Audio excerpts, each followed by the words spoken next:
Hello everyone. Today we will see how to install the G-Actions CLI in our local machine. So before getting into the installation part, first we will see what do you mean by an Action SDK. So earlier, Google Assistant team has introduced a suite of new developer tools to create conversational actions.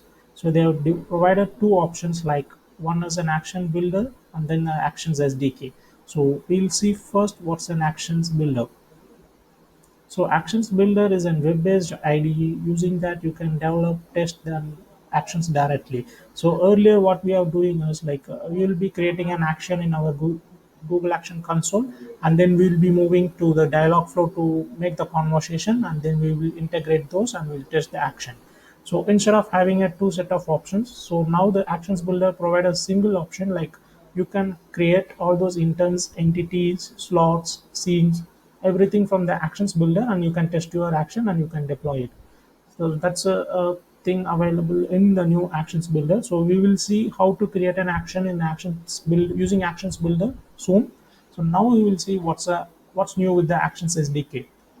So for the people who wants to use their local machine or the local IDs to create an action. So for that, they will be providing an SDK. So using that SDK, we can create an action from our local machine and we can deploy it from our local machine.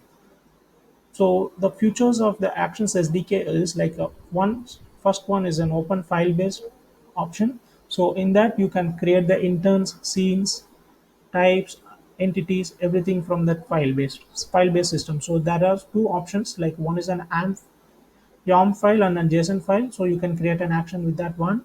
So then they are providing a command line interface. So using this action, using the CLI, you can push the project, you can pull the project from that existing console, you can deploy an action, all those stuff you can do it using the G Actions CLI. So we will see that one soon.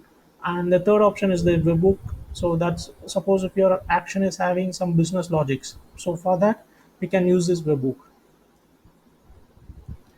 And there are some other options, like suppose if you're using a local Actions SDK, means so, if you want to push the codes to your web ID, the Actions Builder, so you can do that using that G Actions CLI by using the command G Actions push, as well as if you want to pull the codes from the web builder to your local SDK, so you can do that one using the Google Actions pull command. So we will see all those commands in the soon. And to be noted, if you're going you cannot create a project using the Actions SDK. From your local CLI you cannot create an actions project. For that, you have to go to your Google Action Console. So there you have to create a project, and once the project has been created, you can copy the project ID and you can pull that code to your local machine, and you can start working, developing the action, and you can push it to the console. So we'll see how to install an G Action CLI now. So whenever you are creating a project, so you have to enable the new Actions API to make a sync between from your local machine to the web builder. So we will cover those things in the video. So before that, first we will see how to install the new G Actions CLI.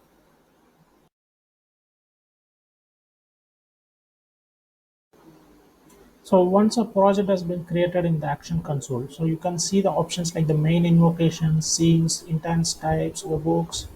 So all these things are like from the Actions Builder. So we will cover these things in depth in the next video. So now we will see how to do the same. How to create and how to download the Actions SDK to our local machine. For that, we will go to the site from the Google Assistant. So here the G Actions. So here we will download it for the Linux system. So we will download the package. So you can select your OS and you can download those packages and you can do the installation. So for now we have been trying to install we are going to install that package in Ubuntu machine. So once the file has been downloaded, so we can go to the downloads folder. So you can see that file has been downloaded. So now we can extract that file. So once the file has been extracted, you can see an option, a folder named AOGCLI. So inside that file folder, there is a file named G Actions. So we'll now open a terminal. So first we will check whether G Action has been installed. So the command is not found. Now we will check the permission for that file in Linux using the command lsifl. So you can see the permission.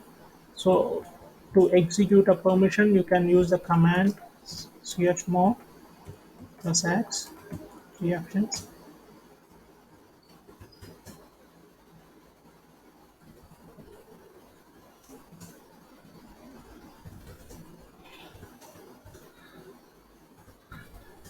So you can use the same chmod plus x in Mac also. So once the permission has been enabled, so we can move this G actions package to our local bin directories, so which will be available globally. So now we will check again G actions. The command is not found. So now we will move this file to our local bin directory.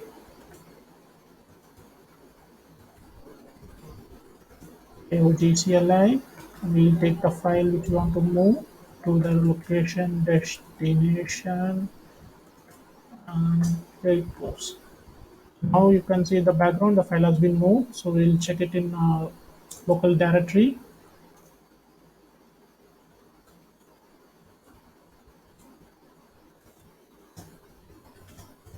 So you can see the G actions has been moved to a local directory.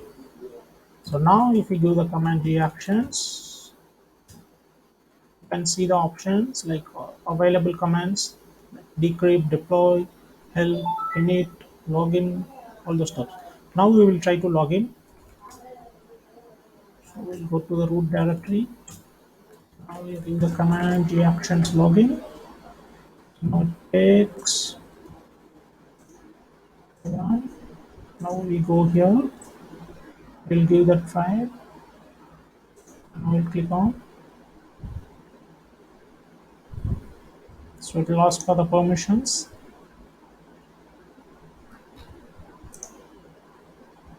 So the CLI has been logged in successfully. So here you can see it. Now if you go G actions. Okay, so everything has been done properly. So the installation is completed.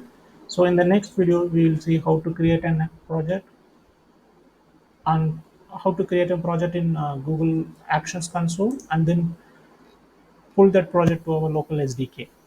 So thank you for watching.